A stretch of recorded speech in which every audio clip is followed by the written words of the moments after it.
So everybody that went to boot camp with, that was supposed to go to Buds, all those guys ended up quitting. Not at boot camp, but eventually in Buds. Yeah.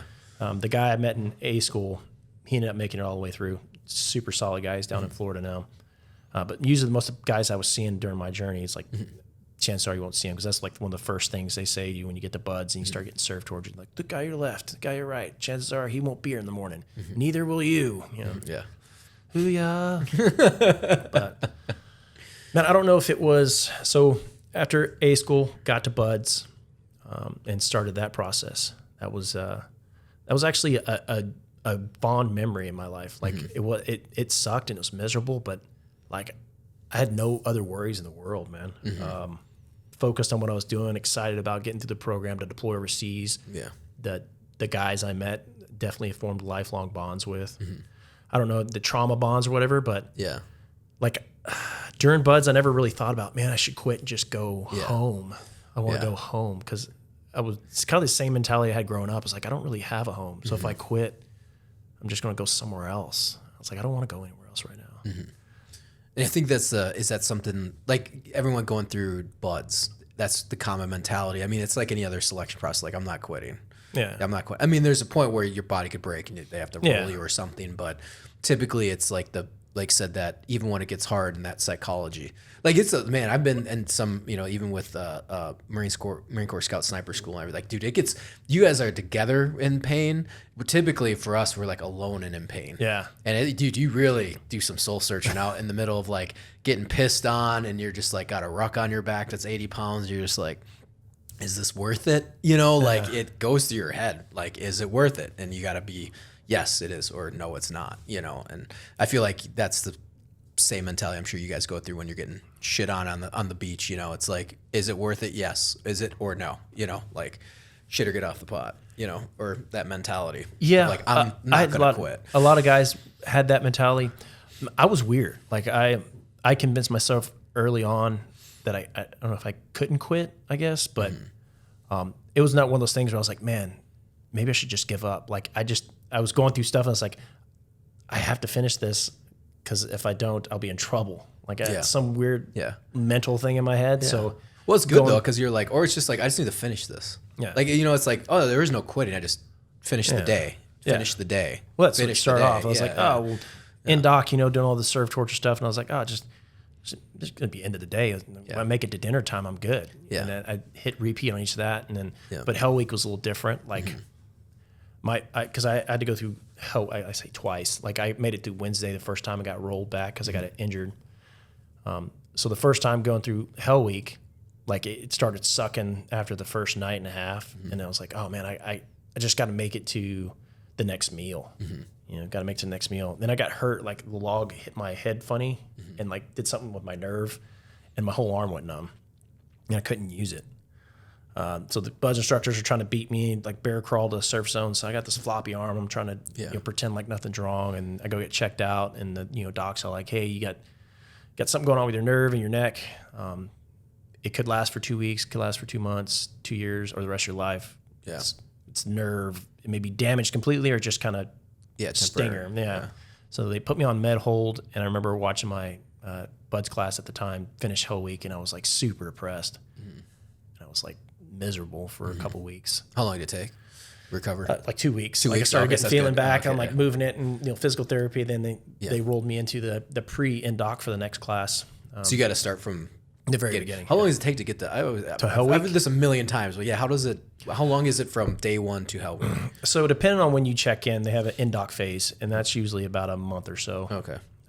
But some guys would be hanging out in that pre-in-doc phase until the next class classed up. So it depends on when you got there and when the next class classed up.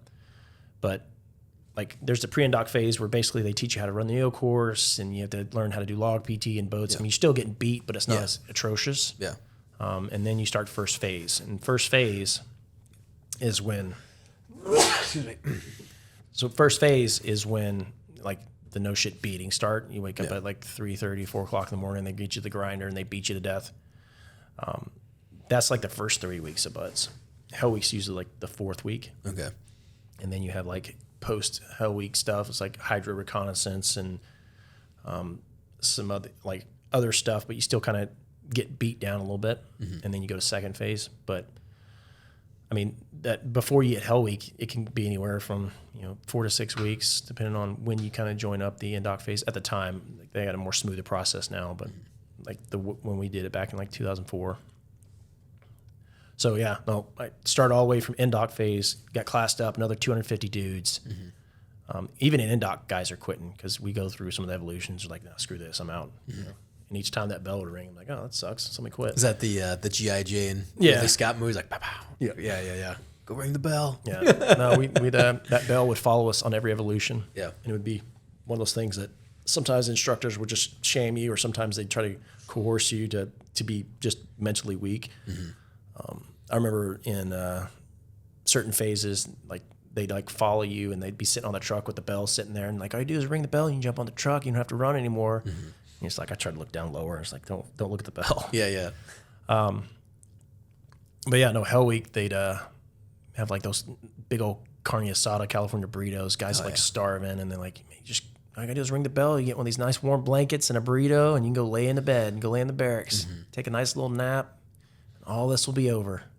And it's like, no, I got to get through this. If I quit, it's the end of my hopes and dreams, I guess. But no, Hell Week was, of course, 5 days of no sleep, and starts on Sunday. I don't know exactly what time, because they let you get nice and cozy in the tents. It's probably like 10, 11 o'clock at night, and have the breakout with, grenade simulators and blanks and smoke grenades and complete chaos. And then you run around with boats and logs for a good chunk of time and very little, no sleep. Like they had these little spots where they'd let you take a power nap, but it was almost worse to go to sleep than it was to not sleep, because your body's like starting to relax, and you try to get up and you're all stiff from all the lactic acid buildup. Hell Week was fun. Yeah. I guess good way to put it. The fact that, seeing guys quit, you kind of latch onto somebody. I had a good buddy of mine named Jason that we were like best friends since day one, week one of in-dock stuff. But as like pretty much as long as he doesn't quit, I'll be all right. And he ended up not quitting, which was great. But we sit there and kind of laugh at all the stuff and make stupid jokes with each other, whatever we could do to kind of misery loves company. Like, I guess when your dark humor starts forming, at least we're not getting wet and sandy. Exactly. And then they're all, go get wet and sandy. Okay. At least we're not dry, Just stupid stuff like that. I was like we always tell each other, can't stop time. Yeah. Where you can't stop time. Yeah. That was always the mentality. That was my big thing. It's like, it's got to end. They can't do It'll this always forever. end. Yeah, it's going to end. Don't think about being here in the moment. Just realize that, hey, we've already been doing this for a good chunk of time. They can't continue doing this. Yeah. It's not like I'm going to die from it kind of mentality. But there was times when I thought I was going to for a couple times. Cold and shivering as much as I can. Yeah. I've heard a lot of guys after they go through that and then they go to become instructors, like everything's very calculated. Yeah. Oh yeah. No, like it's very timed and calculated. Each evolution plays on its again. So you like surf torture. They do like a physical beating to warm your core temperature back up, and then you get back in the water. Like it sucks all around because you're like, I can't do another push up or a bear crawl or another buddy carry or log PT, but it's all calculated so that you're actually not going to be at risk. It's a smart way that they figure out how to do it. I always think about when I was reading the book Hell Week, hearing about some of the like UDT guys. Like that was always all those guys were off the cuff. There was like no shit guys beating each other relentlessly to make sure that you were a tough son of a bitch before you joined their team. It was like the UDT guys, Scouts and Raiders, the old SEAL Team Vietnam guys. Like none of that was calculated. It was just a week of hazing, and it's like you're staying up for a week because that's what we do every class. And but they've cut it down to a science by then. So it was interesting, like talking to my buddies I was in buds with that became buds instructors. Same thing. But yeah, no. Monday they had the breakout and basically log PT boats and stuff. Like Tuesday and Wednesday they start taking away the logs because you start reaching that point of fatigue where somebody's going to get hurt and they can't carry logs anymore because you drop it on your head or something. It's an issue. But you do a lot of stuff with boats after that. There's one evolution they call it camp surf. So basically the instructors, they build this huge bonfire with pallets, and you as a kid, the student, you help build it, and you have to dig this big hole. So they light the fire close enough for you to feel the warmth, and they tell you to get wet and sandy, and they make you sit in the hole, so you see the fire, but you don't feel the fire. So we're sitting in this giant hole, and you see the fire, yeah. We like dug this hole out with our paddles, and so it's like by Wednesday, you pretty much have the core group of guys that will probably make it through. They have one or two may quit, but majority of them quit within the first 2 days, 40 hours. Because once you make that halfway point, you're like, well, I already done it. You're like I'll tired and kind of just loopy anyways, like you're just kind of zombified. You don't even think about quitting. Yeah. I think there's a point where they stop like tempting you with the bell, like it's there, but no one really knows where it's at. It stops ringing. Just like no one knows what's going on. Yeah, because everybody's like punch drunk love with lack of sleep and just extreme fatigue. Yeah. But like the bell, like at first, like the bell goes off like every like 5-10 minutes. Dudes are quitting because you have hundreds of dudes there, and you look around, all of a sudden there's like 30 of you. At that time we had about 50. So we're sitting in that little hole, and we have to tell a joke. And if the joke is funny, like the instructors find it funny, you get a nice California carne asada burrito, and then the class can kind of scoot closer to the bonfire, but you get to sit right next to it. But if it sucks, the whole class has to get wet and sandy, and we have to move further back in a little hole and continue freezing. So a lot of guys come up and they tell like stupid one-off jokes or knock-knock jokes or something stupid. I had a joke that I mentally prepared for because I like to make sure all my jokes were good. And it was about Pierre, the French fighter pilot. Yeah.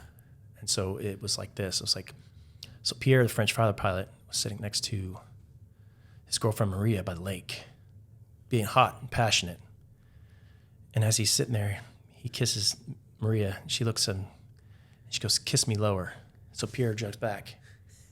He grabs a bottle of wine, splashes it on her, and she goes, "Oh, Pierre, what'd you do that for?" And he goes, "I'm Pierre, the French fighter pilot. I like white wine when I white meat." And so everybody starts chuckling a little bit. And so he's sitting there making out with her, and Maria whispers, "Pierre, kiss me lower." And so he looks back, grabs a bottle of cognac, rips off her shorts, throws the cognac on Maria's, lights it on fire. She jumps up, screaming, jumps in the water. And she stands up and goes, "Pierre, what'd you do that for?" He goes, "I'm Pierre, the French fighter pilot. If I go down in flames." Everybody erupted, and I got a carne asada burrito. And nice. I got to get my class closer to that. Yeah. And a couple more jokes, and then we all had to get wet and sandy again, and then that was the end of the bonfire. Yeah. But then that night we do an evolution called Around the World. And usually, like that was like Tuesday morning into Wednesday, or Tuesday night into Wednesday morning. So Wednesday night and a Thursday morning, you do what they call Around the World, where you basically paddle your boats around the island of Coronado. And that's when people are like start hallucinating. So same thing, we're sitting there, we're paddling around the world. There's a couple times where all 6 of us fell asleep at the boat and we're just kind of drifting out. And there's instructors on canoes making sure no one goes in like shipping lanes or whatnot. The Navy base is right there and there's boats all around. Yeah. There's a couple times where we're sitting there, we're like paddling, you know, the OIC of the boat's like stroke, trying to make sure that we don't just paddle in circles, because if you don't have like a cadence, like you'll just paddle in circles because everybody's just kind of shh. And so there was one moment I remember we all fell asleep for, I don't know, wasn't long, but the boat wasn't moving. We're just kind of drifting, and the instructor comes in there and he flips the boat, and we all jump in the water like, oh, we thought it was an alligator that flipped us. So it wasn't deep water then? No. Oh, okay, yeah. So, I mean, we all had life jackets on too. So we all get back in the boat, instructor yells at us, and we're paddling. We get underneath the Coronado Bridge. And right next to Coronado Bridge is the Navy base, North Island, the carriers and stuff. And I remember looking over, and I see this jet, and in my mind, it felt like this jet was coming straight for us. So I jump in the water, and I'm like, jet! And like everybody's jumping in the water. It's like, we're all looking around like, you guys see that jet over there? It's coming right at us. And everybody looks over, and there's, it's not there, Joe. Yeah. It's a mirage. You're hallucinating. I was like, you see it then? I was like, yeah, but it's not real. I guess come to find out, a jet actually fell off one of the carriers and was sitting in the water. Oh, no shit. Yeah, so it was a real jet there. Yeah. But we thought we were hallucinating, and I was like, and you weren't hallucinating. No, it actually fell in I was the water. hallucinating that it was coming at us, but it was, I thought it was, you know, how jets kind of come low, and I thought they were coming right at us because I was looking right at it, and I was like, are you sure? It's right there, man. It's like, you know, dark. Like there was no lights on it or anything. Yep. Yeah, but that was all kinds of good, crazy stories like that. The instructors would come with you. They like swim up, like real quiet, and then like swim around your boat, and then people would think like the shark, and they like they'd be right outside the range. You can't hit them with a paddle, but it looked close enough where it looked like a shark. Instructors love hallucinating students. It was great. No, we finished with like 49, 50 dudes total Hell Week Friday. I remember, being done, all chafed, walking around, all doing the waddle. Everybody in my my bunk room had quit, so I had the bunk room all to myself. I had like 4 mattresses stuffed on the floor. They wouldn't let us in the bunk beds because they were afraid if we tried to get out, just because our tendons and stuff got tight and all the like lactic acid buildup, you can't move. So they're afraid that guys would climb up in the beds and not be able to move and fall off and hurt themselves. So they made everybody sleep on the floor, in barracks, at least for the first 48 hours. How'd that feel? Oh, it felt great to get my brown shirt, but man, I remember we get secure around like noon on Friday. Yeah, I remember sleeping till almost noon on Saturday. Yeah, and I couldn't move. Yeah, like I was just so much in pain and stiff. And we had they gave us 2 like really big Gatorade bottles. To like, hey, you need to hydrate, get your electrolytes. Slam those pretty quick, and we would end up pissing in those bottles because we were so sore and tired we couldn't go to the bathroom. But that was a huge feeling. Like it was like one of those things like I'm on my way. Like, but that was only week 3 of buds. You still had another 5.5 months to go.